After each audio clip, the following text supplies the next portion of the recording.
Okay.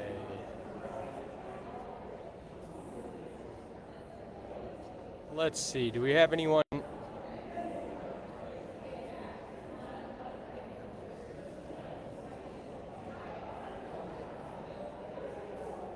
Okay, hopefully this is working. We will...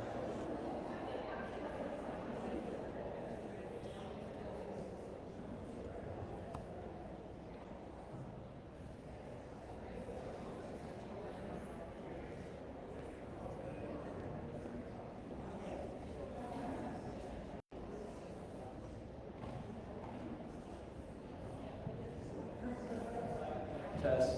Okay.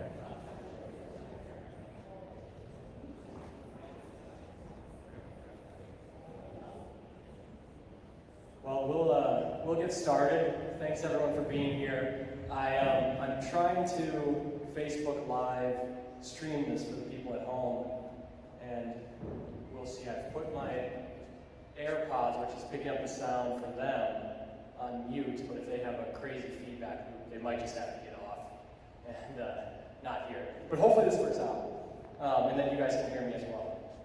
Welcome everyone. Thank you for coming out tonight. To those who are watching online, thank you for being present with us here.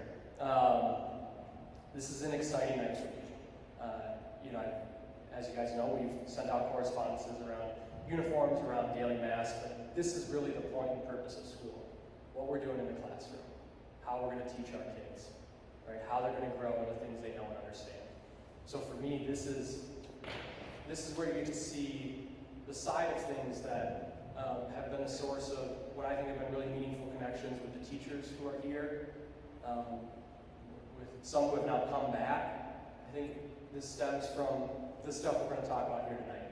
How we approach teaching our kids so they can learn in a way that helps them grow better than alternatives, better than where they would get elsewhere, right? I think anytime someone pays money to send their kid to a school, they want it to be something that does a lot of things, but primarily they want it to be something that really helps them learn well. And that is the focus of our school. So we're going to dive in here. I'm thinking this will take roughly 20 to 30 minutes. So bear with me here. But you can see here kind of a brief outline of what we're going to hit on. Up front, really quick, education in general. What are we trying to do? If we can at least clarify those things and get those things right, we can kind of move forward through the other things a lot more effectively. And we can anticipate a lot of hurdles that we might face if we don't get through that. So after that, then we're going to talk about this cognitive overload, which I've been mentioning to people in different talks, and we're going to kind of dive into it. How does it work, and why is it relevant, and what does it do for the decisions that we're making administratively, in scheduling, in the school, in the classroom, in curriculum, and what does it do for our kids? Okay, so that'll be the second thing. Then we're going to hit on the curriculum. What does it look like? An overview. What are we hitting on? How do we see each of the subjects? How do we see each of them related to the other subjects? Okay, and then finally, we'll get to the administrative considerations. So some from a broad perspective, sort of general areas that I think are worthwhile for everyone to just have on their radar, things like tuition, teacher pay, value proposition, what we're doing here as a school. And then lastly, scheduling. And so what will the day-to-day schedule look like? What will that look like for a kid going through a school day here at St. Wenceslaus? So again, I'm excited. We'll dive right in. First off, education.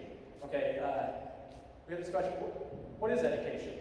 Right, we have a gut instinct of what it is, but it helps us if we can clarify it. So right off the bat, let's just get an idea in our mind that we can work from. Education is a process of forming the mind of a student. Now, a student could be any age. They could be old, they could be young, they could be from one part of the world to another part, but education is roughly this process of forming the mind of the one who is there trying to learn. All right? It is mental. It is the mind. I've heard it said that the difference between animals and humans is that animals are trained and humans are educated. The difference between animals and humans is that humans have that mind, okay? So we know education, it's going to pertain to that mind, the formation of the mind.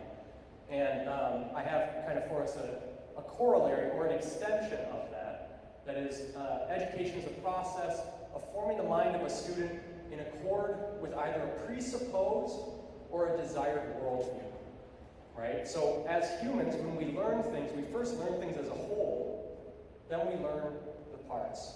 So any time that you're being educated, there's some worldview that's coming along with that. Now, if they don't know what that worldview is, then it's presupposed in the things they're teaching. But if they know what it is, then that's a desired worldview. So one of the reasons why we send our kids to Catholic school, although there are many different reasons, but one thing is broadly speaking, at least let's say across time, is because we seek to have our kids learn the Catholic worldview.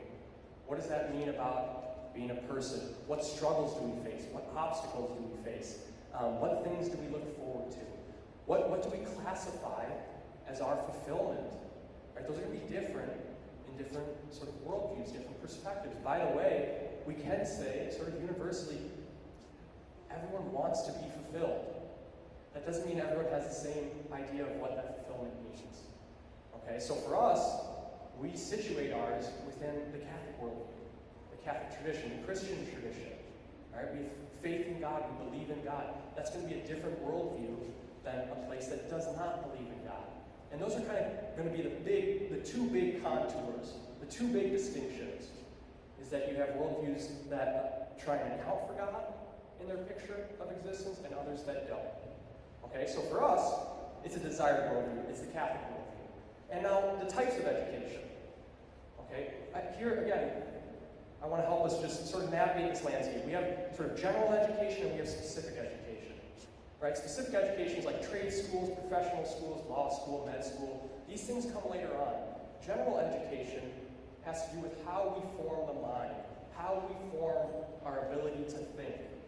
Okay? And you'll see here, when we talk about thinking, all right, we're talking about language and mathematics, and we're talking about reading and writing. Right? I've had some people tell me that they've heard that we're changing the math, but we're going to shrink down the math program just to sort of clear out way for religion. That's not happening. As you'll see, it's actually the exact opposite. And when you see this, you know why it's the exact opposite of that. Because this is our focus in education. First and foremost is the skills of thinking, especially that general education, which is primary school, which we kind of call it ages 5 to 10, and then secondary school around ages 11 to 18, and some sort of include the university experience, what they would have called liberal education. They don't mean that in a political sense. They mean that in a freeing of the mind, that as the mind learns how to think well, it is freed from the shackles of ignorance. And so here, all right, this is what schools, K through 12, universities, undergrads, they're trying to do. They're trying to cultivate that general education, that general knowledge, those intrinsic skills. Thinking, reading, writing, mathematics. All right, I say that because that is our first focus here. How can we do reading, writing, and mathematics well? How can we do it really well? How can we help our kids to grow in it? One of the things that's happening in our society right now is that we are seeing test scores, comprehensive test scores on reading, writing, and mathematics plummet. They're really going down. And since COVID, they seem to take an even steeper downturn. And the common sort of observation is that, well, COVID had a lot to do with that. A year off from learning in schools, it could be. It certainly could be. And it definitely had drastic effects on those things. But we started to see this trend long before COVID came around.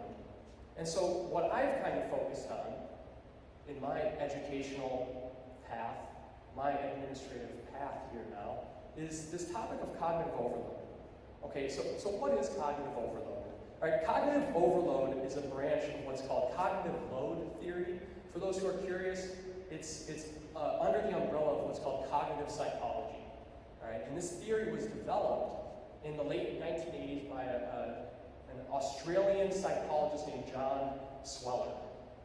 Okay, and what this cognitive load theory proposed is that there are 3 types of cognitive loads that we take on: this intrinsic load, this germane load, and an extrinsic load, an extraneous load.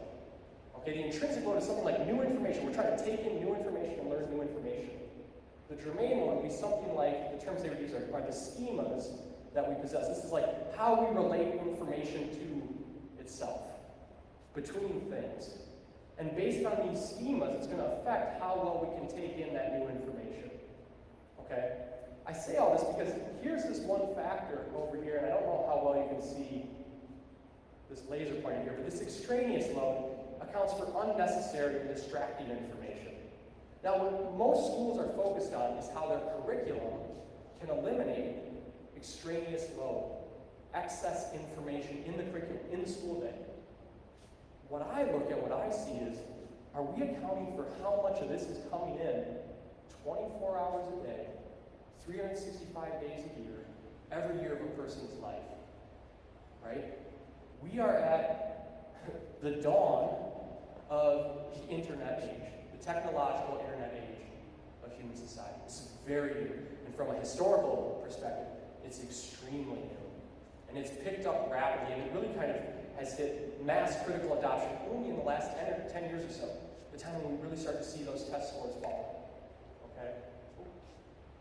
And so, one of the things that strikes me is when schools want to get more focused on their reading, writing, and mathematics, they tend to do a lot more. You say, okay, we're going to assign more homework, we're going to do more in the classroom, we're going to hit these things harder, right? And what I'm saying is, well, if this extraneous load doesn't just include curriculum, but all the information they're taking in all the time, then that's not going to work in most cases, right? And you're going to have some people, tends to be they of themselves, have a high capacity for this germane load, so some kids, they can take it on, so the excess information, okay, they take it on and they integrate it. But far and wide, it's not going to work that way for most. And so really, this comes down to, with this cognitive overload branch of this cognitive load theory, all right, is that one of two things happen to affect this cognitive overload. Either the new information is not being integrated into what you already know in a coherent total picture, right? Or the extraneous information is too loud. It's drowning out the signal, okay? And so when I look at this, when I think about this, when I think about what that means for education, all right, I'm left saying the main thing we have to hit on is this germane load. And you're starting to see movements toward this in education sort of far and wide. Typically, the most common one people refer to is something like classical education. Now, we're not doing classical education properly here. Like, properly speaking, we're not doing classical education. But that is a movement that's both in the Catholic schools and outside of them, in public schools, because what that offers is an integrated view of the different disciplines. And so what we're doing is we're kind of drawing from that same insight and saying, okay, however we approach education, we have to try and make it so that the different subjects make sense in relation to one another. So that what we're doing in math class is building on what we're doing in English class. And what we're doing in English class is building on what we're doing in math class. And what we're doing in theology and history is building on what we're doing in math and English.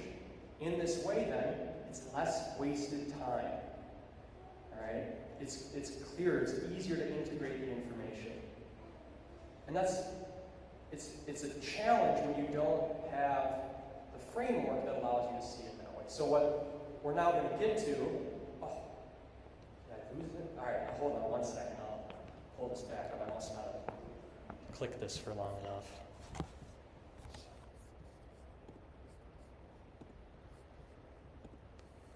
Let's see if this gets up again. All right.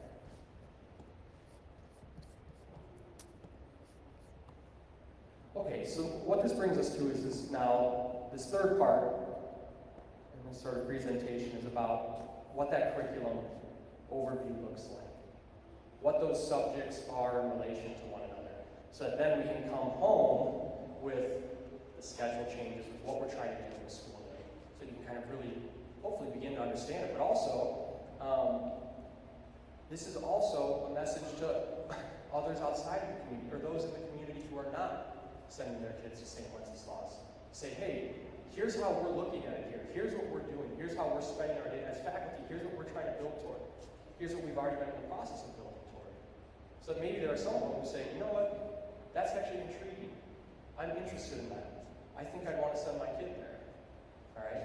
So, curriculum overview. How do we weave these things together? Well, what we'd say is that there are sciences and there are arts. And these sciences are they're forms of discipline where you impose knowledge on the mind. And arts are disciplines where you impose knowledge on matter, or on physical things. Okay, so what these look like is the sciences are things like English, mathematics, science, theology, history. You're trying to learn things into your mind sort of for the sake of the knowledge itself. And the arts are things that you're imposing, knowledge that you're getting, that you're imposing on matter. And so these are things like art, music, but also FIED, physical education. That's another one that falls into the category of arts. Okay, so English, right? Sort of one-liner for it. English is where we're trying to learn the skill in generating and relating abstract concepts or ideas. Okay, so we try and generate these ideas, and we try and relate these ideas to words. This stuff is actually, for the most part, going on in the background of our brains. And then we try to figure out how words relate to each other, and that's the science of grammar. That's the study of grammar. But the last thing that can really help bolster this is how ideas relate to ideas. And typically speaking, that's called the science of logic. Right? And so what we want to do is we want to incorporate modules as early on as we can. The sweet spot seems to be about 3rd or 4th grade year, where we can start to introduce them to what it's like to think itself, to think about thinking. So let me give you an example. How would we communicate this to a 3rd or a 4th grader, or a 5th or a 6th grader, 7th or 8th grader for that matter, right? There's a big question over what the difference in intelligence between animals and humans are. What that is, right? Humans can count, animals can count. We can count a lot better. So that's what we call a difference in degree. All right? We can recognize patterns. Animals can recognize patterns. We can recognize patterns a lot better. Again, we have a difference in degree. But the fundamental question is there a difference in time? Something that from the earliest stages, even before maybe a human really can't identify patterns, maybe as well as their same-age animal counterpart. A 1-year-old human won't recognize patterns as well as a 1-year-old dog. That won't happen. They can't count better than even in a sort of preliminary sense, animals can count. Okay? But there is something that starts to happen early on that humans do that transcends what animals do. And it's language. Right? In the science of grammar in English, every sentence can be broken down into a subject and a predicate. You're saying something about something. Okay? And humans, it struck me, my daughter, she's 2.5, and her first sentence, it's always funny, but her first sentence was, her name's Ara. She goes, Ara, eat banana. Ara, eat banana. Okay, and this is a really insightful first sentence. Now, it could have been anything, but what we have here is, first off, she's made herself the subject of the sentence, which is actually a pretty profound maneuver. But the second thing she's done is she's added a verb. And verbs give time. They're actions, but they give time. But in this case, she didn't know how to apply time rightly. Did she eat it in the past? Did she ate the banana, or is going to eat? She didn't know if she could do what we call the past, the past progressive, the present progressive, the future progressive tense. Right? She didn't have that associated to it. So it's in what is called the infinite tense, to eat. So it's Ara, eat. And then banana, there's a direct object, something that she eats. Okay? So here's how, with 3rd and 4th graders, you're able to implement modules that start to get them to realize what they're doing before they know all the different tenses of a verb, before they know all of the different structures of a sentence, and how to classify words. You're starting to get them to see how these things are happening in their brain all on their own. You start to take them through it. What's really interesting is my daughter then, what she expands into next after that are what are called qualitative judgments, qualitative observations. I like banana. Or she goes, Daddy, really funny guy. Right? So these are qualitative observations about the world. And most of her early on language is her trying to fill out this category of qualitative observations. Right? And I don't like. I don't know, like, she's trying to figure out what she thinks about the world. And this is a 2-year-old, right? So through that, we can start to, for 7-year-olds, 8-year-olds, 9-year-olds, 10-year-olds, 11, 12, 13, 14, maybe hopefully us in the room, like, right, when we start doing it, we're going, oh wow, that's kind of fascinating. So hopefully what we do is we start to trigger that, what's actually a sort of latent germane mode, something that's already there that they kind of understand, where now the new information they're taking in integrates into it, right?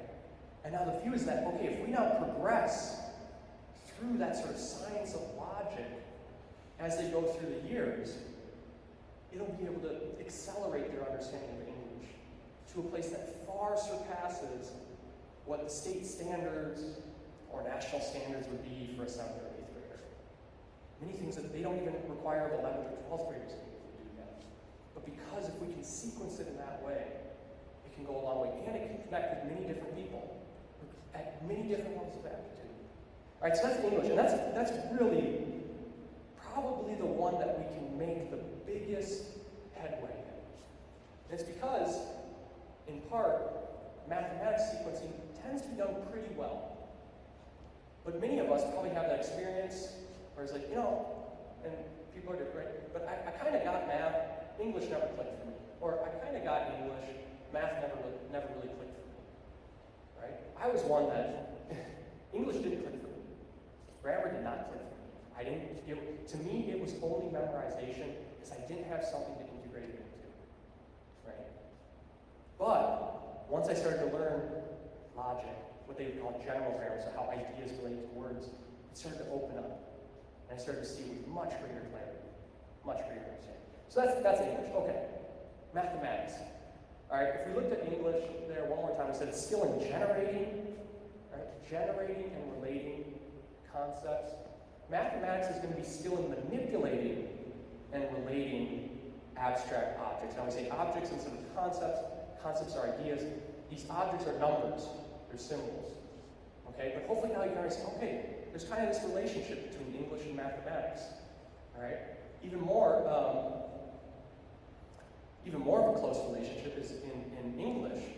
In any language, when you define a thing, you're trying to create two equivalencies. On both sides of that definition, you have the word, then you have what that word means in a sort of explanation. Well, that's a lot of what they're doing in math. They're taking one side of the equation and they're figuring out how to manipulate. So you have the same thing on the other side, but it inserts different things there. Okay, I won't drill us too hard on mathematics right now, but I think that gives us this sense of how there's a sort of relationship between English and mathematics. All right, the next one, science. Science is how we learn demonstrable facts about existence, so things that we can demonstrate and prove. Okay, that's what science does, and its complement is theology, all right, where we learn revealed facts about existence. That is, things that are not demonstrable. We have the material world, we have the immaterial world. Demonstration pertains to the material world. We can do some logical demonstration in the immaterial world, but it's not going to be the same, what we call sort of like empirical evidence that we have with the material world. Okay? But, now here's the thing, it's revealed, so how do we test how accurate we think it is? Whether we think it's telling us anything meaningful or substantive. Well, in order to do that, now we're going to need philosophy, we're going to need psychology, we're going to need history, right? Because without that, who knows? Who knows if one thing is different than another, right? It's going to be really hard to navigate our way through it. And that can be really hard for someone trying to build their faith. I don't know. Why this one? Why not that one? Why not the third one? What about all of them? Right? They're all getting at something. Yeah, they are. That's accurate. Right? But so this is where these are now going to fit in with that picture. Is we have to build out our understanding of history, of human psychology, what they call anthropology, the study of humans, but also what it means to be a human, so that we can equip ourselves to take in and integrate the knowledge of revelation. Okay? So here's how these sciences look then next to each other. Right? You kind of start to see this thread through them. What we're doing right now is we're working on the germane level. We're giving ourselves a framework so that if any of us go and study one of the specific things, we have something in place where we can start to integrate it. right? If we go back to that, what I was saying there about cognitive overload, what I'm getting, what some schools are starting to move toward, all right, is they're starting to say, okay, we really need to emphasize this germane mode. We don't just need to hit it, we need to come back to it. We need to keep layering it in, okay? That's one of the things we're going to be focused on doing, from kindergarten through to 8th grade, so that after 9 years of time, right, you see the fruits of that later, that we want everyone in the building to have a sense of what we're building toward. Okay? Now we get to the arts. Knowledge on matter. And these ones we can fly through pretty quick, but physical education is skill in physical expression and exertion. All of these are going to be different skills in expression and exertion. So exertion is like you got to figure out how to do them, and then expression, once you figure out how to do them, you can start to express yourself through them. You can demonstrate excellence or beauty or what you're seeing in your mind. Even a great athlete, sometimes they don't even notice that they're thinking it up, but in the moment, they're coming up with a move that's expressing some way in which they sort of understand how they can beat someone, how they can manipulate their body to be deceptive, to get by a person, things like that. Okay? Art is going to be that skill in manual or digital. So manual here we mean like our hands. That digital expression and exertion. Okay? And then music is going to be that skill in audible, or you can just call it musical expression and exertion. Okay, so this is now why we say, okay, this is why we're trying to build those things out. And this is how this fits in with the sciences. Right? The idea here is that a student, whether it's 1 year or whether it's 9 year, when they come through the school, okay, they leave it going, man, it seems like things are just fitting in place. I want a number of these things to happen even below the level of their awareness. Right? So like what we're going to get to now with like scheduling. Right? This is one of the things. How can we think about the day so that it's conducing to the child's learning, right? Whether they're aware of it or not. And sometimes, I had a cousin say to me, he was a club rugby player in college, and I kind of told him the approach and what we're doing, different things. He says, oh, that sounds like muscle confusion. Right? When you train in sports, you try and not do lifts in the exact same way so that your muscle never gets set into a single routine. Right? It's something like what we're doing here in schooling. Is to say, I hope some kids go, man, the uniform seems pretty strict. Like, I don't necessarily think I want a uniform even at all. Maybe not even necessarily. Maybe they're like, I really don't want a uniform at all. Okay? But then at the same time, they're going, man, we've got 4 hours of Phi Ed class in a week. You can't get that anywhere. And then we're looking at it going, okay, well, if we're doing this, if we're daily math, I'm not sure that I like that. Phi Ed, okay, maybe I like that. Right? But then what about math? Wait, we're going to emphasize more time in math. Why? Because we need a little bit more instruction for it. Right? So here, I'm going to zoom out for a quick second before we go back into that scheduling stuff. But if we look at these administrative considerations from a general perspective, there's 3 things I kind of hit on earlier in this presentation. Tuition, teacher pay, and value. What's the value we're bringing to the table? And so for an administrator, we're trying to weave these things together. Because the main one we really need to talk about is that teacher pay. And that relates, right? If we look at that teacher pay, and we say, okay, we're just going to turn up tuition, that's not a very good answer. That's hard on families. Tuition's already gone up 100% over the last decade. So most schools, circa 2014, if they're $5,000 now, they're about $2,500 now. Okay? But if you go back to 2005, if you go back 20 years, those schools would have been somewhere between $500 and $800. So that's almost a 6-fold increase in tuition in that time. So that's a huge increase. So if we look at that and go, okay, well, we're going to increase teacher pay by increasing tuition, we're neglecting one side of that equation. And the other one people will go to is they'll say fundraising. Let's go to fundraising. But the fundraising has to come from the same people who are paying tuition. And that is strained as well. So what I see when I look at that is I say, okay, we have to try and weave together. What's the value proposition? What are we doing so that we can, yes, there's gives and takes on all these levels, but so that we can try and significantly move teacher pay while maybe not moving tuition, maybe even getting to a place where we can plateau that thing, or maybe even start to move its trajectory in the other direction. That's really what we're going for. That's the golden answer we're really looking for. Darn. Sorry.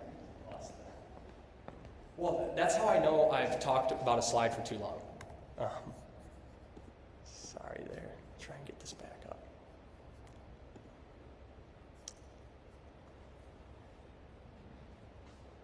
Let's see.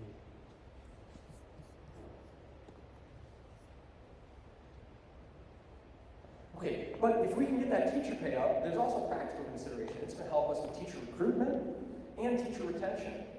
Oftentimes, teachers are quite well equipped, but they don't stay in a place for very long. And you learn kind of what's going on, then they're gone. And so if we can really move these things, we can help that. Now, today's not solely about what we're doing there, but I want to put it on your radar. Because a lot of times when I start fielding objections to things, the first thing we say, okay, but we can't make these moves without these other things, these sort of main three things in mind. Because if those three things aren't in mind, we're not talking about something that's sort of even feasible yet, right? We have to have our house in order. Well, I should say, we don't have to, but if we don't, it just bleeds out, right? So there's a lot of opportunity to gain if we can have it in order. Okay, so now let's get to that specific administrative considerations and schedule. And so here we first want to lay out what's important to us, okay? Well, we want to figure out how much work time do we need, and how much work time do we need in which subjects, all right? And then, quality of work time. So how do they relate to the other things we're learning? Is that sort of bolstering that training level, all right?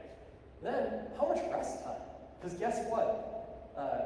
As Aristotle says, the soul rests in pleasure. The intellect, the mind rests in pleasure. These things, it needs a rest. If you're ever wondering why, man, I get to the end of the day, I come home and I turn on the TV. Okay, it's because you're actually giving your mind a rest there when you do that.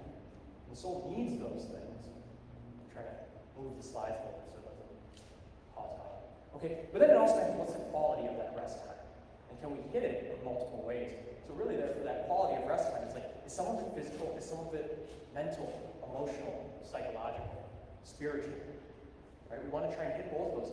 Now hopefully you can start to see in an even sort of clearer picture why this daily mass component comes in, why the increase in Phi Ed time.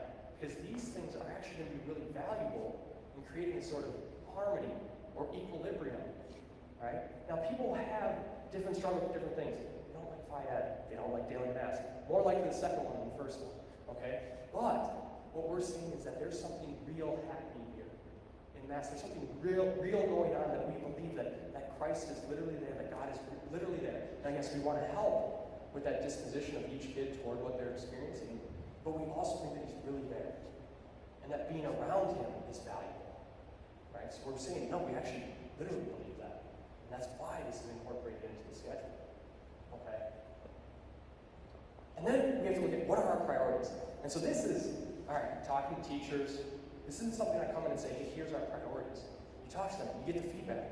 Well, what's clear is that we were trying to account for a little bit more math time, but it was still sort of falling short, and it wasn't across the board. There's a little bit of math time at the way end. All right, and it's worth noting, a lot of these schedule things that I'm talking about here are for 5th to 8th grade range. And sort of, they bleed into 3rd, 4th, but not for what we're going to do specifically with the schedule. But we had to identify these priorities. Okay, in order to teach math well, we're going to need a little bit more instruction time. Now, does that mean that we go from 40 minutes to an hour and 40 minutes straight through? No, because let's now reconsider those other things, right? An hour and 40 minutes of sitting in a math class is going to be hard for anyone to make gains through. Okay, so we have to try and be creative. Okay, and then the second priority is that overall philosophy, that integration of these things. How can we make it so that English, theology, and history are sort of a priority? How can we be both creative in what we're doing there, but also really trying to be very effective in what we're doing here? We don't want religion to be a throwaway class. People often say, like, how do you grade religion? Right? How do you grade someone's faith? Well, someone's devotion, it's not appropriate to grade. Okay, but how well they understand the concepts is. Okay, because you're not grading whether they believe them or not, but can they articulate them?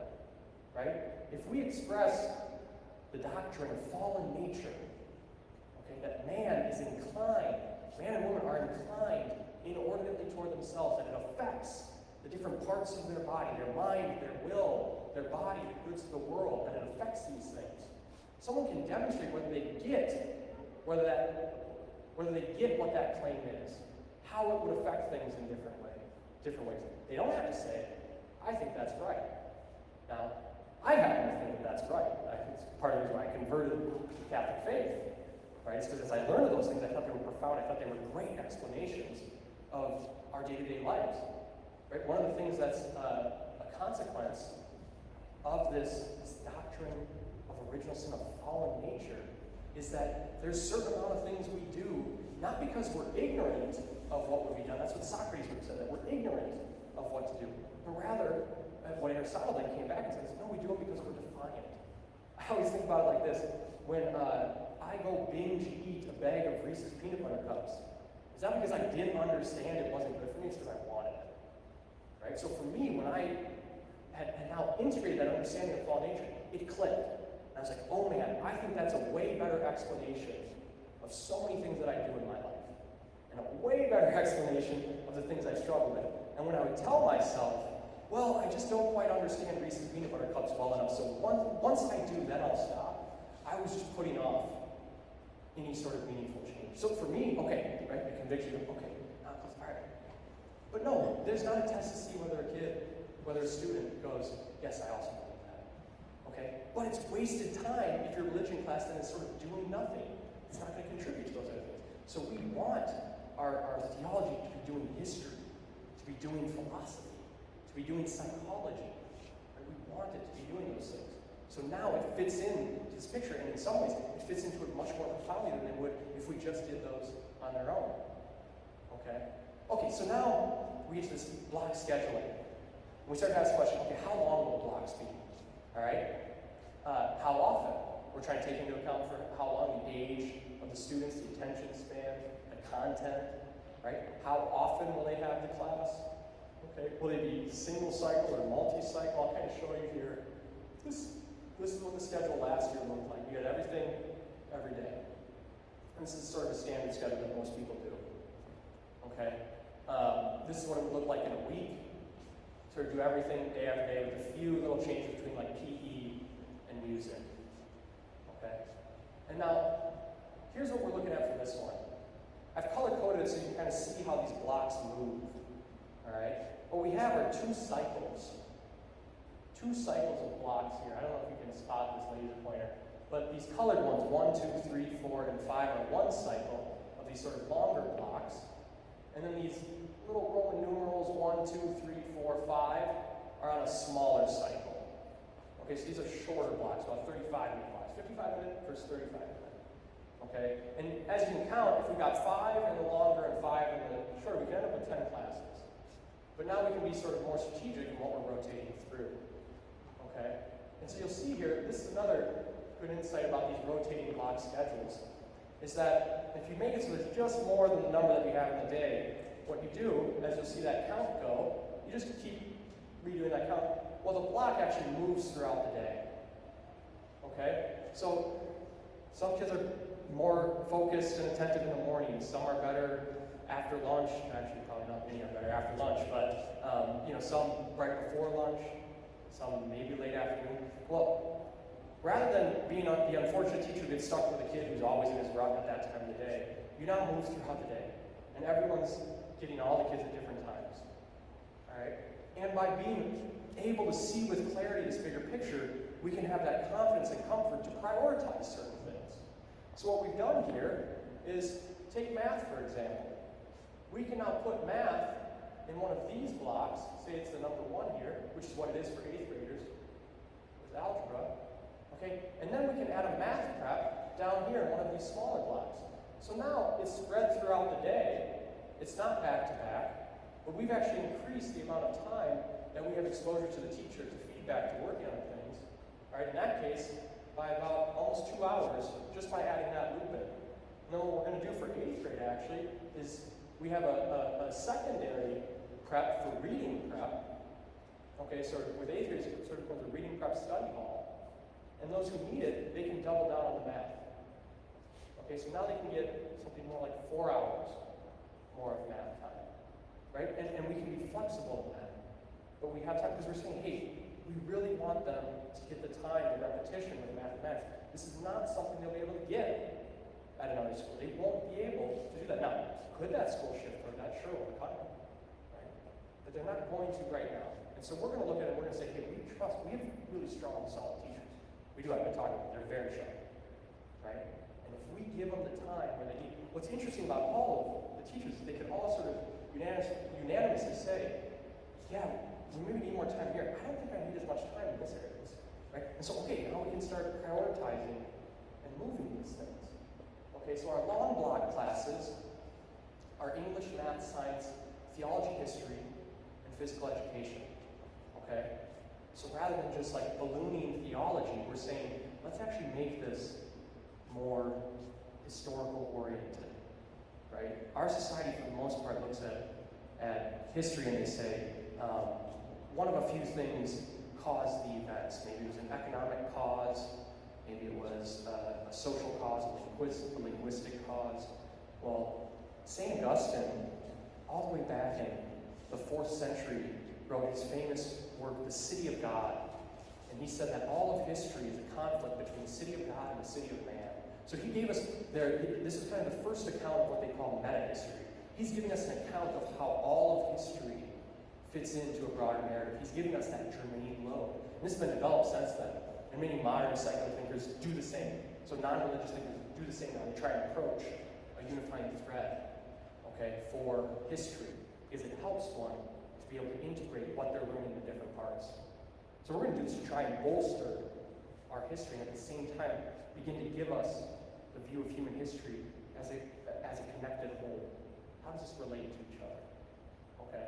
Our short block classes are math prep, reading prep, homeroom, art, and music. And what this homeroom is going to operate as is that last year one of the things kids really liked was their electives.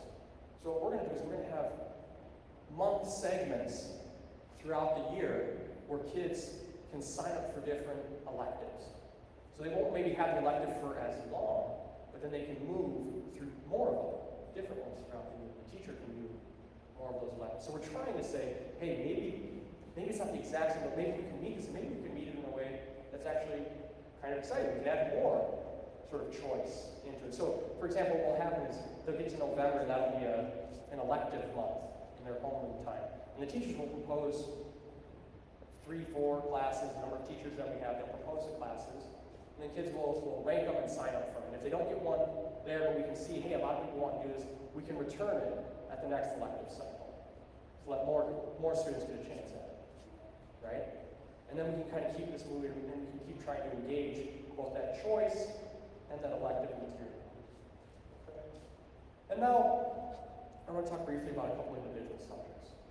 So namely English and history.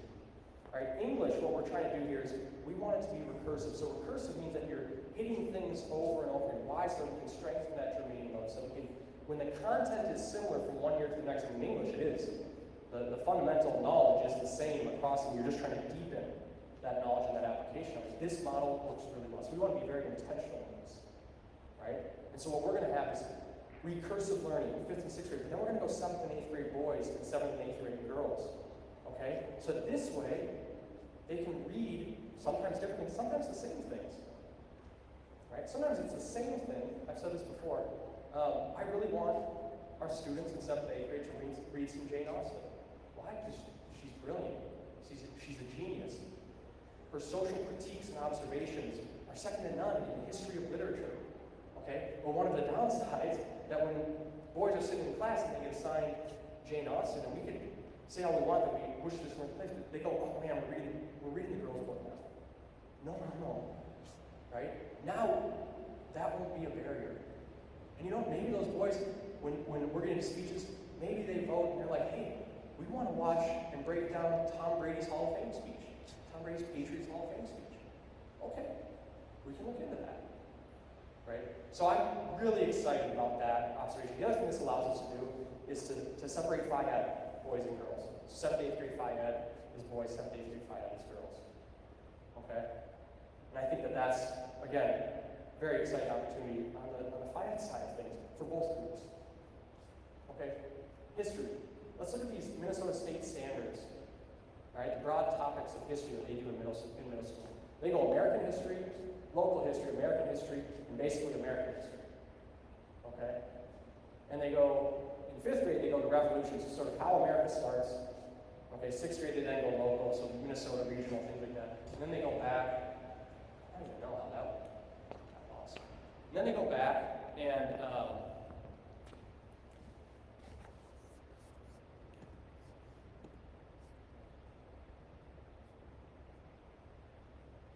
so after local history in 6th grade, in 7th grade, they go back to American history. Now they're looking at the history of America throughout its time. Okay, here we go.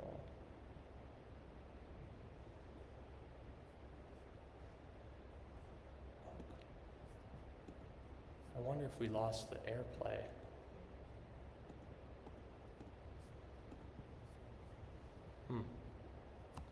Well, luckily we're near the end.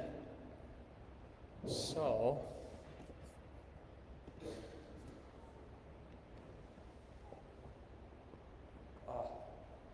you know what I'll do though is I will email out this PowerPoint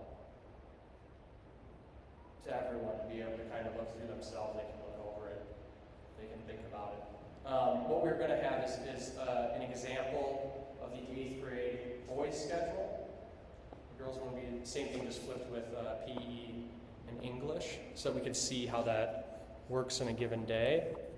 And then we were going to touch briefly, which I can do here without the slides. The schedule won't be as good to do without. Oh, there we go. Okay.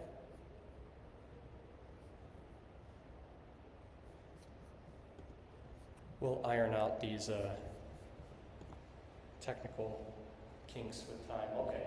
So 6th grade is local, 7th grade is American history, 8th grade is sort of modern history, World War II, things like that. What we want to do is something that looks more like this. Why? Because we need that integrated framework so we can understand. All right, 5th grade, world religions. All right, and you'll notice here I have present to past. We want to work first. What are we looking at right now?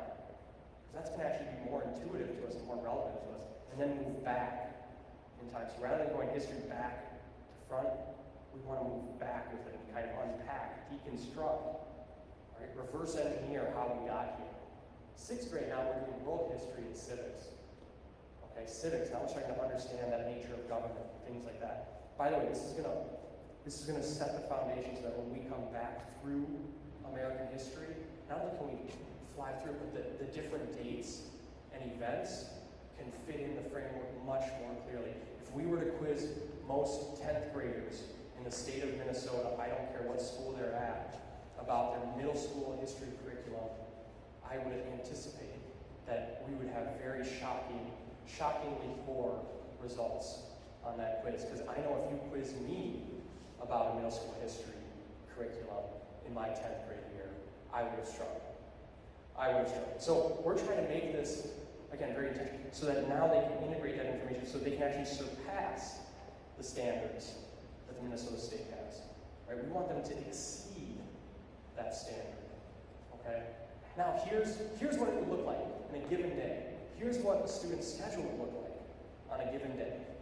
Okay? So they come in, they have class. Mondays we don't have mass. It's Father's Day off. So we're not doing mass on Monday. Okay?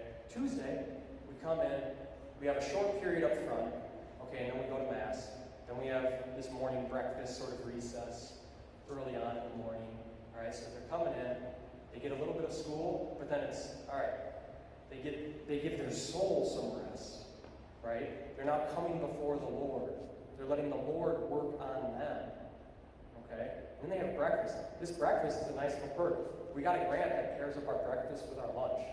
So that so long as we serve breakfast, the grant also covers lunch.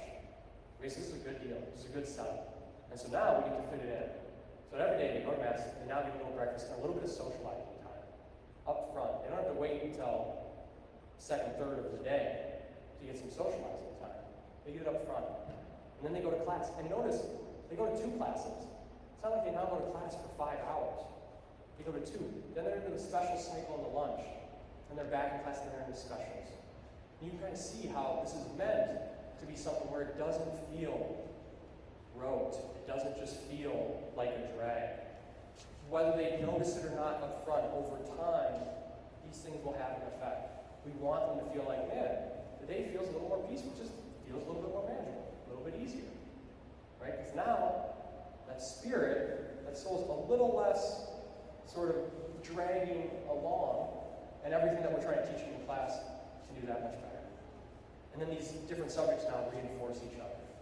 Okay? This is for middle school. In lower school, the schedule is pretty much exactly the same. When I say more art time, more music time, more finance time, tiny bits more. Maybe 20 more minutes a week.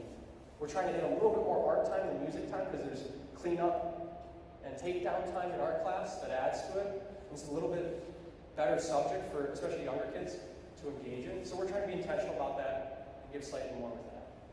Okay, but otherwise, their schedule, the teaching, they're going through the day in a similar way, but with that insertion of daily mass and breakfast recess up front, and then they're going to have lunch and recess.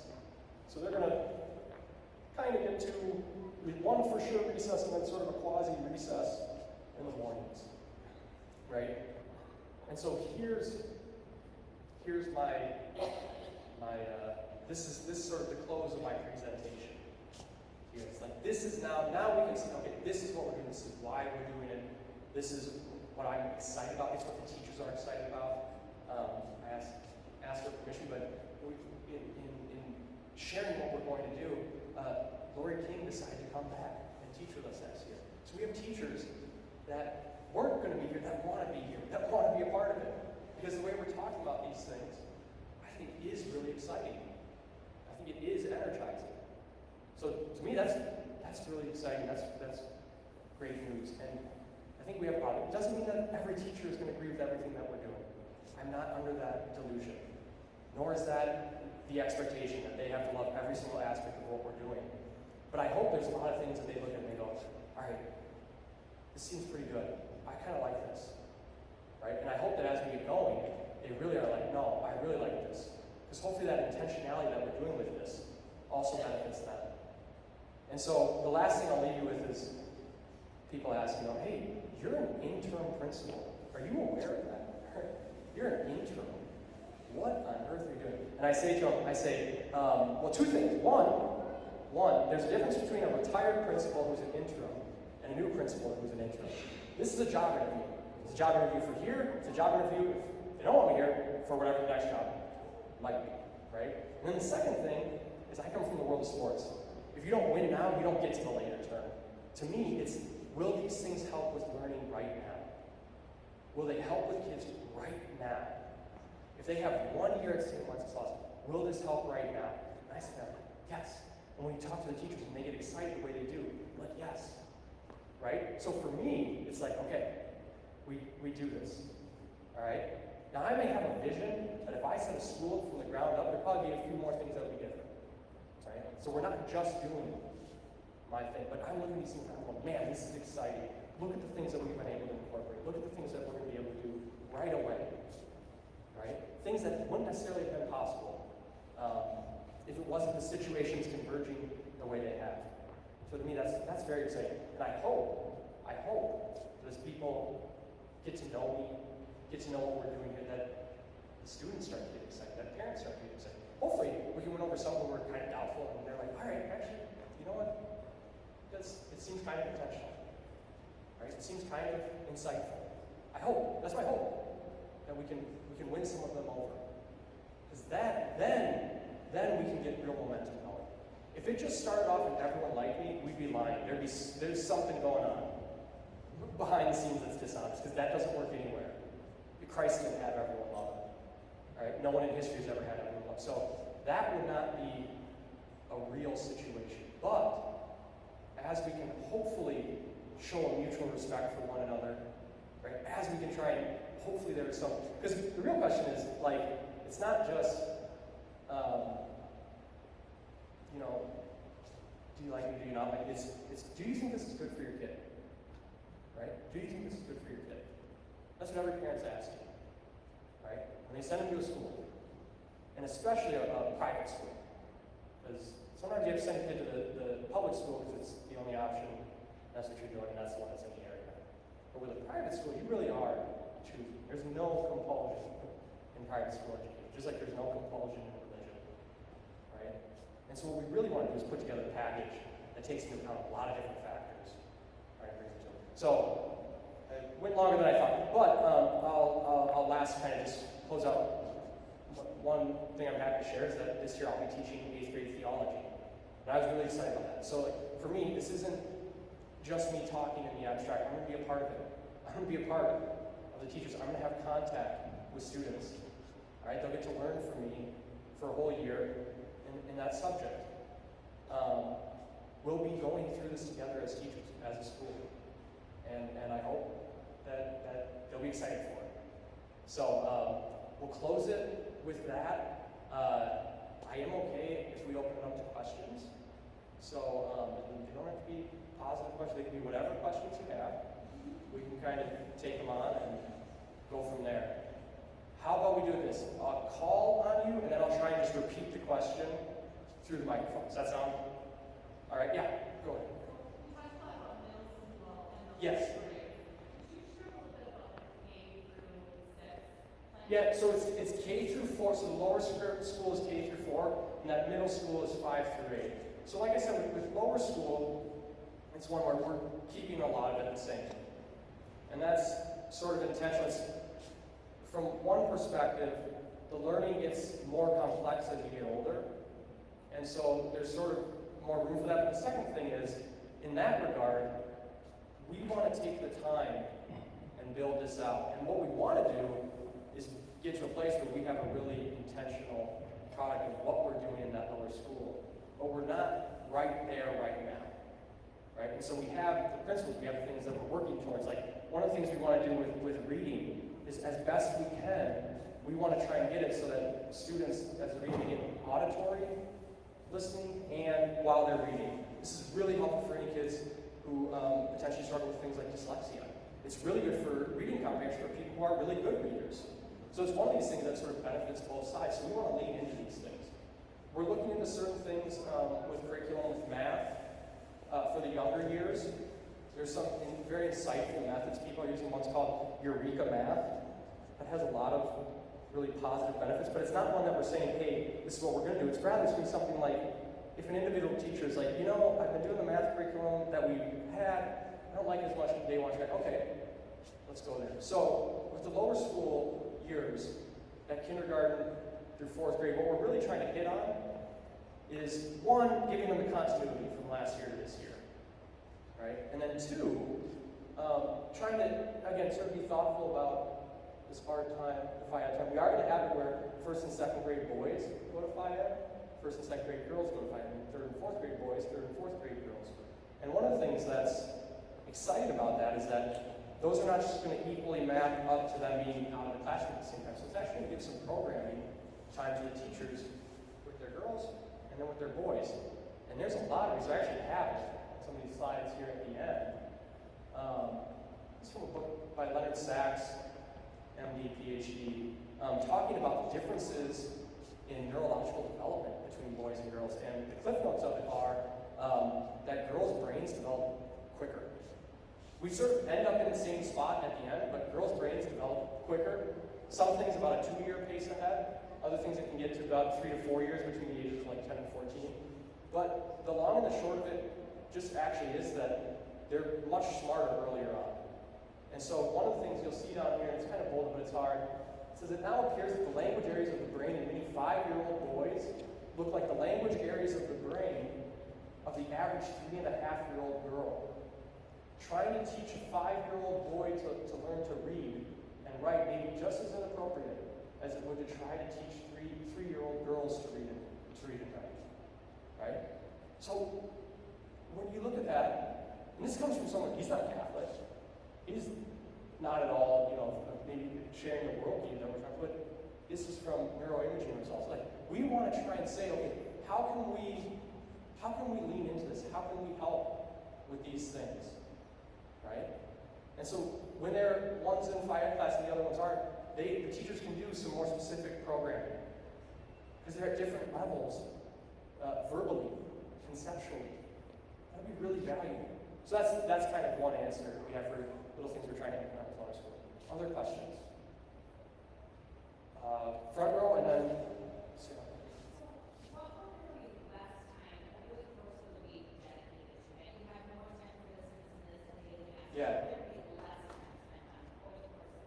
Yeah, so one of the things is we took English and literature, we condensed them into an English and a read prep. And it doesn't amount to the exact same amount of time. And then with theology and history, we sort of cleared out some space in theology to integrate history there. Okay, so in this way, and then we also understand that we have daily mass going on, right? And so here now it opens up. The other thing, I mentioned this briefly, but electives, where that was a steady block, now it's moving and it's for 1 month at a time, there's some more variation. This opens it up, right? And so you can see how you made some of those subtle changes, right? And now you have actually a lot more space in the curriculum. And it actually circles back to that broader considerations around tuition, teacher pay, and the value that we're offering. If we need 2 less teachers out of every 7, that's a significant increase in pay for salary and decrease in tuition and things like that. So these are the things that we're doing that due to our situation that we came into, these things were in play right now. We would never have fired our way into this situation. That wouldn't be helpful for anything.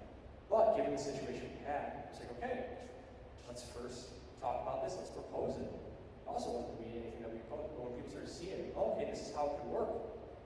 Right? Actually, for the teachers, they're going to have more prep time than they had a year ago.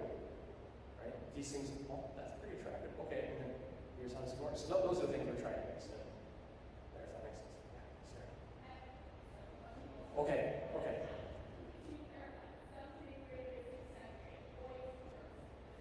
No. The schedule's not up there. For Phi Ed and for English class. That's it.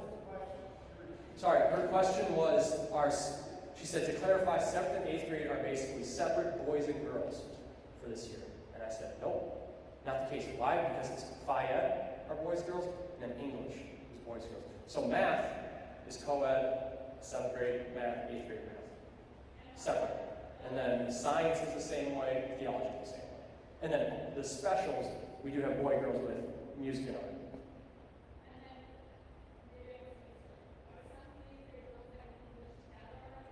Yes.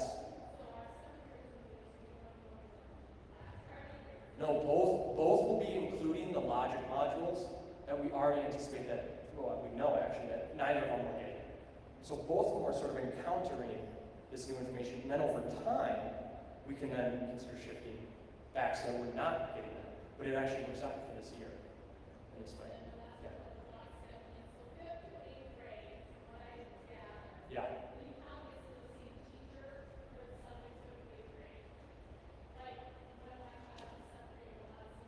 Yeah. Yes. Yep. Theology teachers will stay consistent so that they'll have both an awareness of the whole curriculum, so how the things build on each other, and of the students. So the math teacher will be the math teacher through the different levels.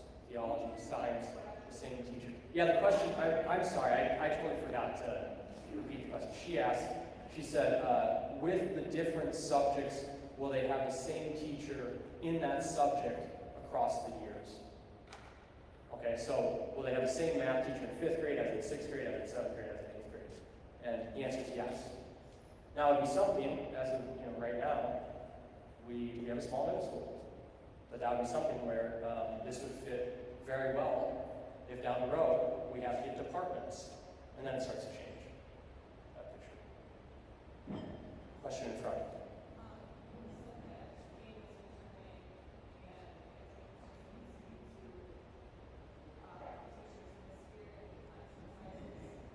Yeah. So the question was, she said that she referenced that Lori King is returning, and can I speak to the classroom sizes? Okay, so any combined classes at most are going to be 22, okay? Which is actually kind of like our ideal number in any given year. And then where we have the smaller classes for the time being, 5th grade math, 6th grade math, we have numbers like 12 or 11. Okay, so they're going to range between 12 and 22.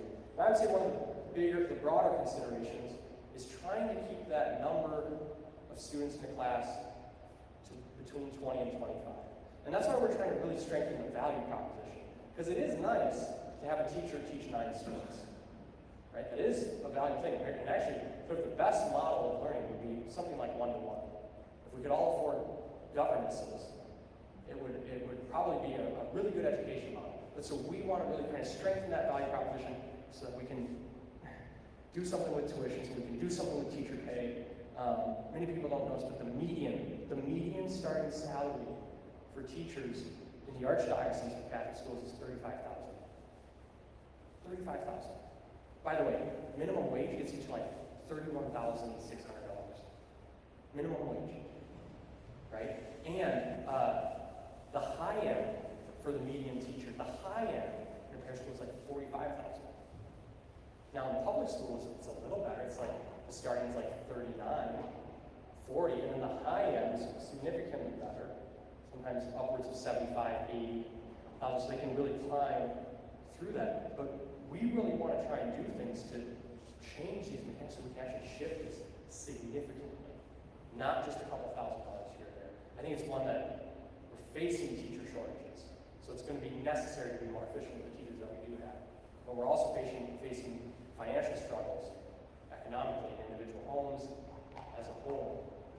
So I always say the real question is do we believe that what we're giving, that what we're bringing to the table is valuable enough to make some compromises we wouldn't otherwise make?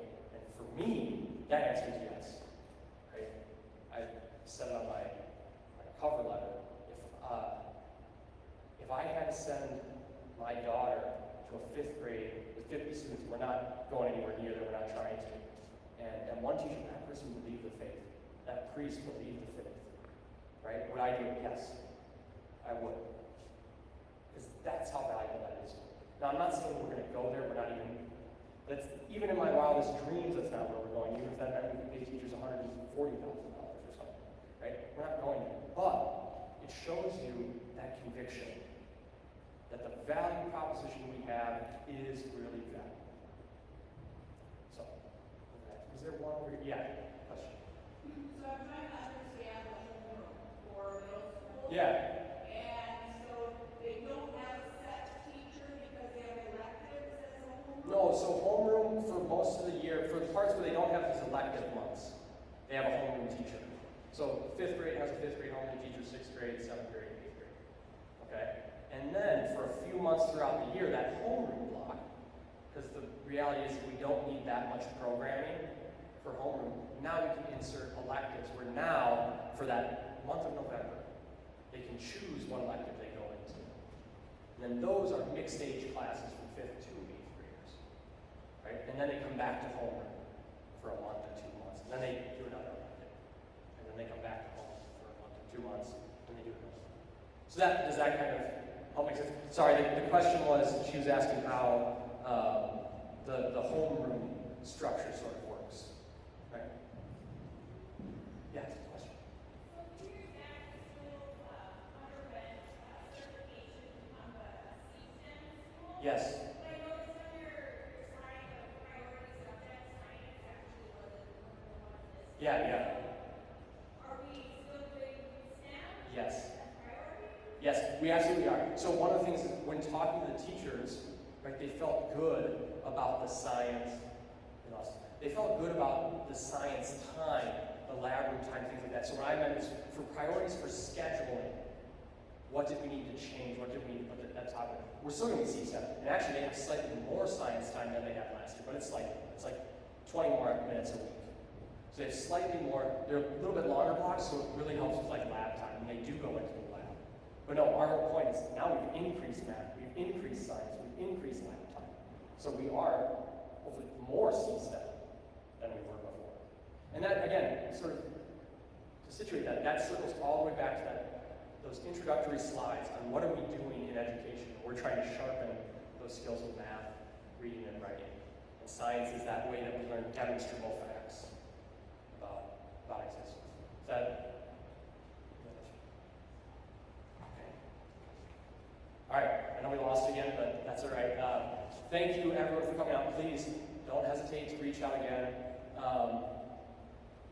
I do have, actually, I put these together. Anyone can grab them at once.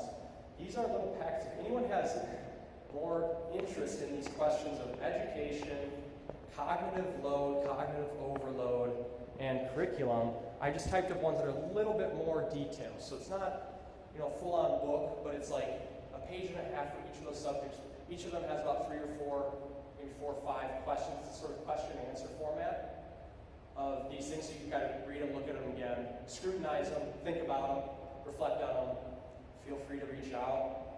As I've said, one thing that's really nice is that the veil seems to have been broken. I've been getting a lot more emails from parents, which I'm really glad about. A lot more emails, and I welcome that. Yeah. What's that? Yeah, so at this point, she asked who the homeroom teachers are going to be. So for 5th grade, we have Snisha, 6th grade is Werner, 7th grade Shimoda, and then 8th grade is me for homeroom. Okay. Yeah. These slides? Or those? Yes, my hope is to actually put it as a PDF on the website. Okay, so again, there's the video of this presentation with slides. It'll be on Facebook. We're going to work at least to try and get it uploaded to YouTube as well. And hopefully the audio is not too bad on that. I guess we'll have to check that out. And then I'll make these same ones that I've packaged up available in a PDF for people to be able to, again, read, scrutinize, think about. Because we also want to spread this to families who aren't there, who are sending their kids to a school where maybe they're not thinking about these things, or they just are drawn to the way that we are thinking about them, where we're trying to do it. So yes, this stuff is going to be accessible. Thank you guys for taking time on your Tuesday night. Oh, a couple more questions. Yeah.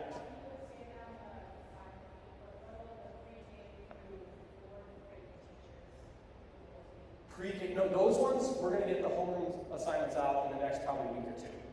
And not pre-K. I'm not that. We leave to the pre-K administrator and go from there. But from kindergarten through 4th grade, we'll get the homeroom assignments out for that in the next week and a half.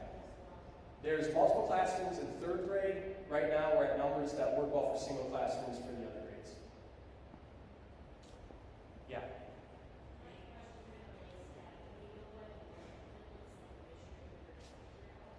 Do we know what it looks like compared to last year? We're down some. So I don't know what the starting number was, but from what I understood, even when I got hired, it was down some from what it was last year.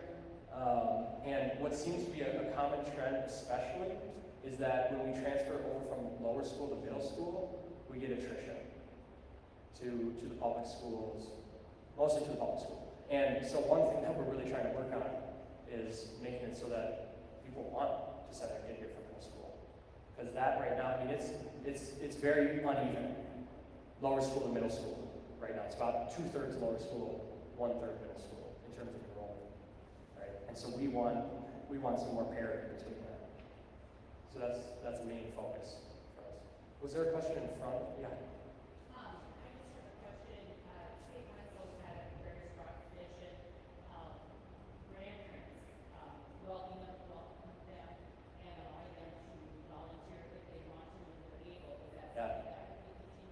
We would love to have volunteers.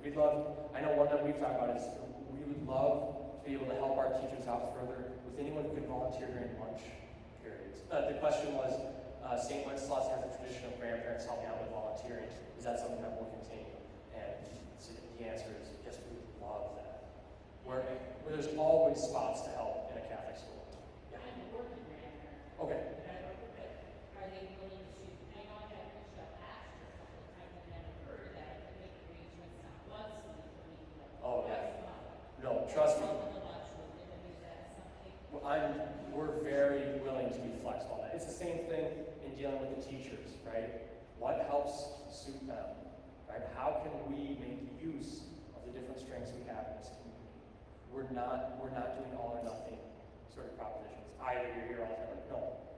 If it's once a week, if it's once a month, if it's for 1 hour here, 1 hour there, we'll do our best. I mean, I suppose if it was like, hey, I've got free time from 8 p.m. to 9 p.m. It's like, oh, okay, we don't need you. But other than that, right? If it's here in school, I'm sure there's something we would be so grateful for any of that help. Yes.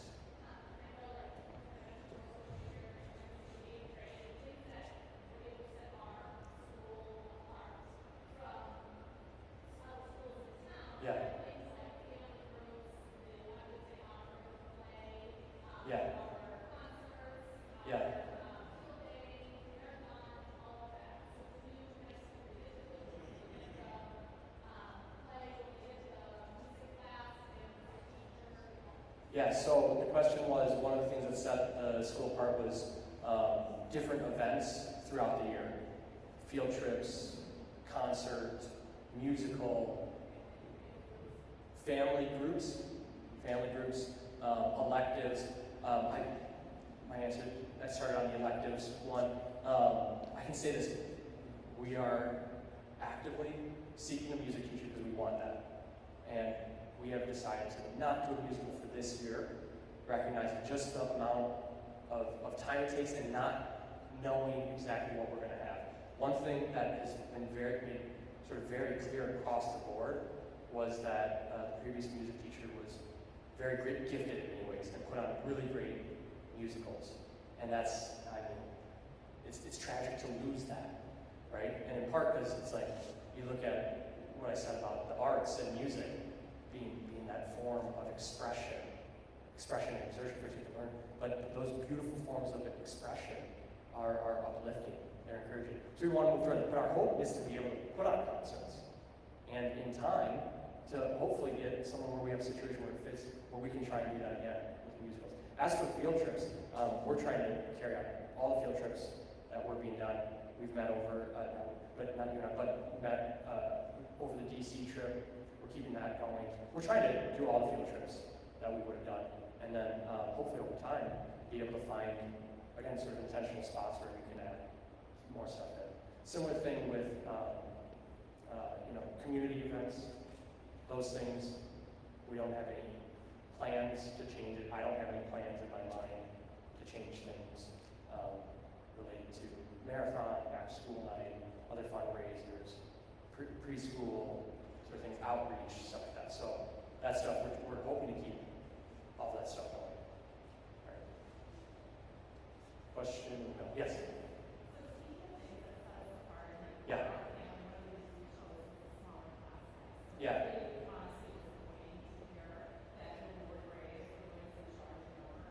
Yeah. Right. Can you talk about, is that forever being planned? Like, is this just because we're in a situation where we need primary teachers in? Or are these primary teachers going to have assistants? Are they going to help in the classroom? Right. Because that's an awful big jump to go to. Yeah, so the question was about class sizes and the increase in class sizes from last year to this year and the draw for families being the small class sizes, right? And so, the question would be like, again, is the draw 10, 12 person class sizes? Is it 17, 18? What we want to try and hit is something like 18 to 22 is a good number, and it's because when we circle back to that tuition and teacher pay and value, it's really something that we put as a high priority, that I put as a high priority, right? I don't want to keep paying our teachers the median salary of $35,000. And when numbers get down to 11, 12, you actually have to dip below that to do that. And so I know, like you asked, there are many families that they say, but that's what we wanted, right? We wanted 10, 11, 12 person classrooms. And there are schools that do make that become a sustainable pattern, and they increase tuition a lot. And that tends to not be the Catholic school model to go. So that's not one that I would want to trade off. That would change the access of the school for a lot of people, and I'd actually like to see us be able to start shifting in the other direction. So again, it comes down to that question of values. And some parents will say, the things you're bringing with Catholic faith, with the sort of approach to the learning in different areas, okay, I hear you, not my values, right? And that's hard. We don't want to lose anyone, but we do have to try and make those choices. And so one that we're saying, we're trying to lean into those values and say, here, we think this will be not only a valuable experience, we hope that it can be an even more valuable experience. But some will say, I wanted 11 kids in the class. And like I said, there's no compulsion in private school education. So that's a long way of saying to your question was, is this more of a long-term strategy? Yes. That's a thought around it. Now, I'm not necessarily a long-term answer to that. So we don't, to be determined. But yes, that's the thought. Yeah, question.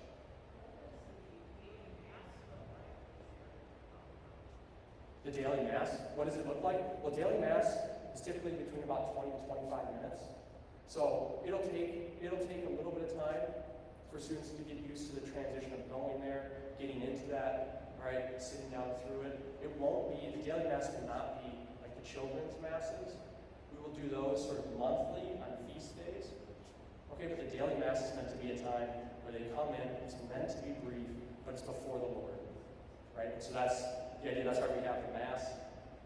And then we have that morning breakfast recess sort of block. And on feast days, we just move into more of the breakfast recess. It's like once a month when we do that. And then we have the children participation. Those are longer masses, probably 45 to 50 minutes. Yeah. Any other questions?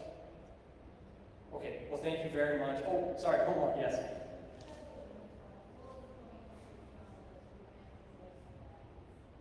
What's that? What? Say it one more time.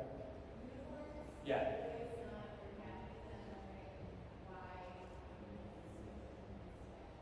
From blue pants to khakis, because I thought that the blue top looked sharper with khakis than blue top with navy bottoms. But I've said this to other people, aesthetic choices around uniforms are definitely open for discussion. And we could change that going down the road. What won't be is whether there's uniforms or not. But there is definitely room for discussion over what the color combos are and where they go. For this year, we went with a decision, and apologies if it's not to one's taste. I do not have just like the greatest taste in these, so I'm not assuming that just picked the right things that I want. But we would look at that all the time. Yes, question. Theology. Yeah, 8th grade. Just 8th grade.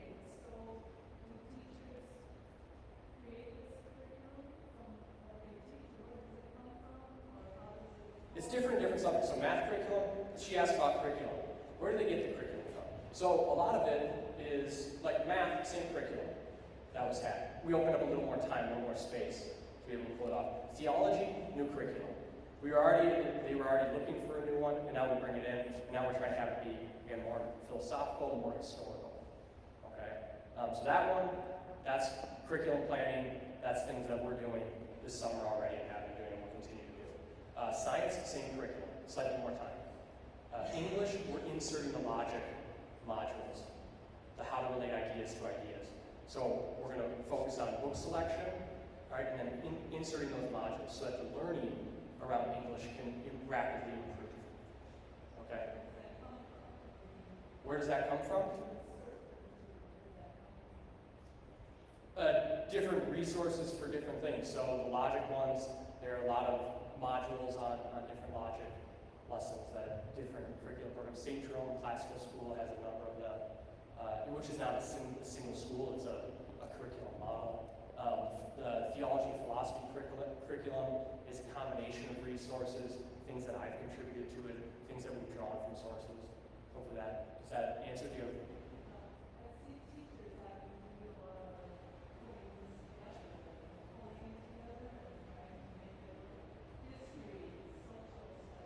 Yeah, I mean, this is for me, like, this is what I'm trying to bring to the table, is to help us to be able to pull that together so that we can experience those different sheets. The question was, this curriculum, it seems like there's a lot of stuff to have to draw together, a lot of work to have to do to figure that out, and the answer is yes. That's what we're getting to work on trying to do and being able to do so that we can bring this experience to kids, so that once we get that down, it can operate that much more smoothly from one class to another for students. And then for teachers, they can get more of a sense of how it relates to the whole. Yeah, so that is the work that we're working on up front. What's that? Yeah, well, we will. It'll take time, but we will try to publish a longer, much more thorough document on curriculum that goes step by step. This will take time. Sometimes it could even take more than a year time, but you're trying to build that out so that people that would be interested, that would look into it, they can see the intentionality behind all the different parts of it. A number of schools sort of have that available, where you can look and you can see the curriculum inside and out. We do that is sort of the standard that we're striving for. Yeah, question up front. Is there an example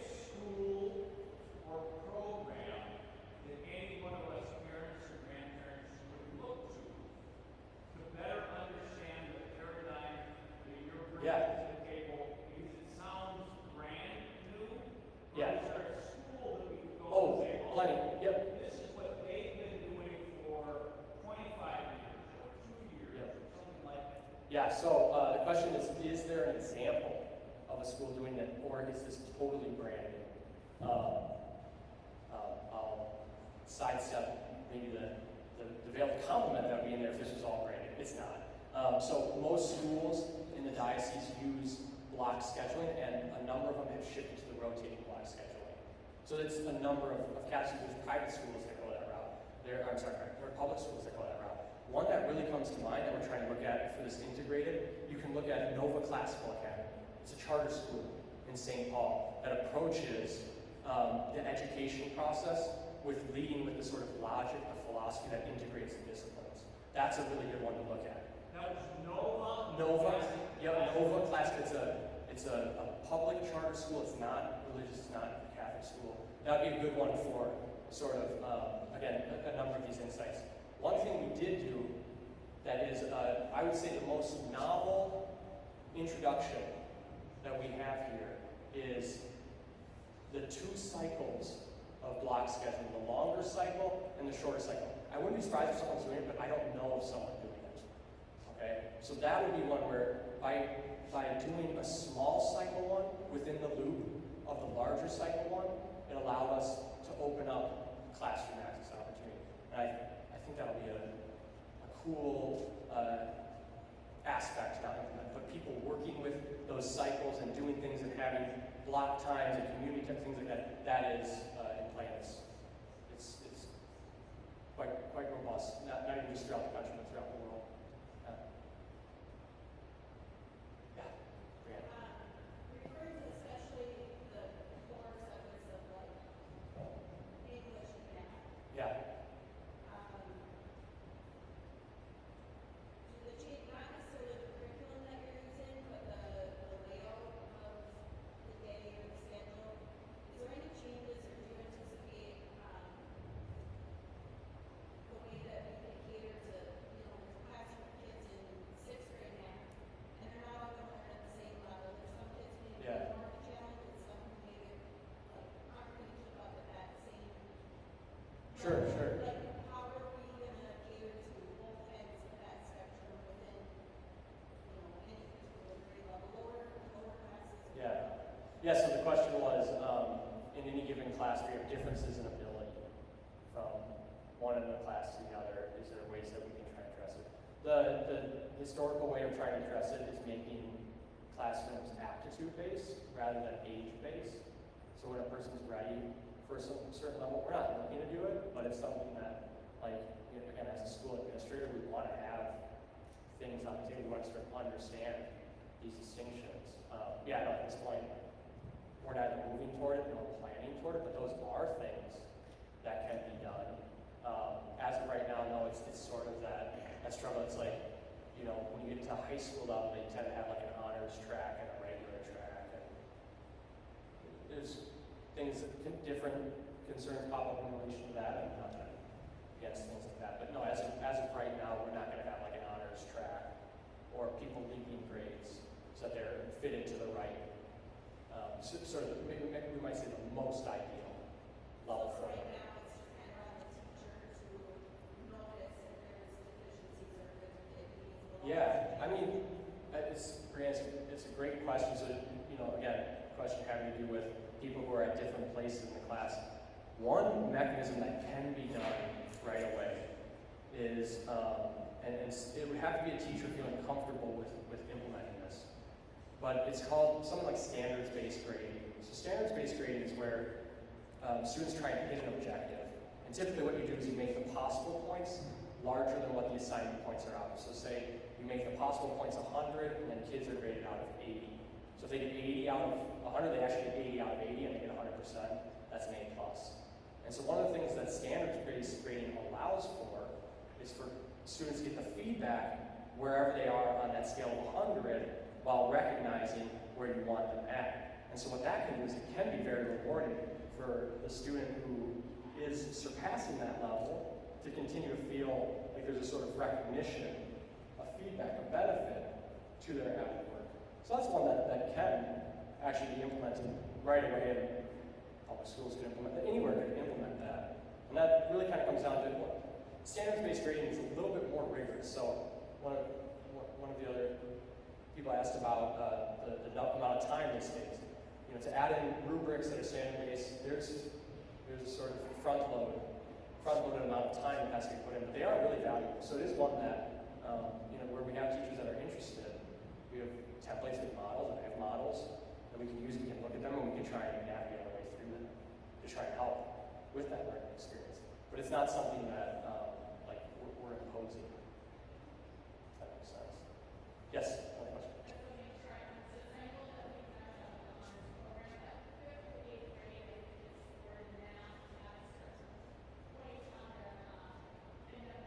Yeah. Yeah. We're keeping that all the same. Whatever track they're on, they'll stay in that. I'm more speaking more broadly to higher aptitude in all different subjects moving along. But math, yes, math. So once we're ready for 9th grade geometry, we're servicing 9th grade geometry. Ones who are in, because this does happen in that 7th grade or 8th grade math, they'll be in that 8th grade math. So yeah. Okay, thank you guys very much for coming out. Like I said, an hour and a half. Thank you, and really appreciate it. Please feel free to introduce yourself, stop by, whatever. Thanks, guys. Have a good one.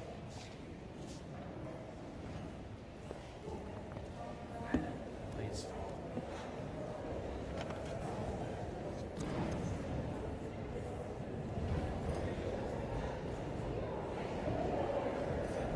Yeah.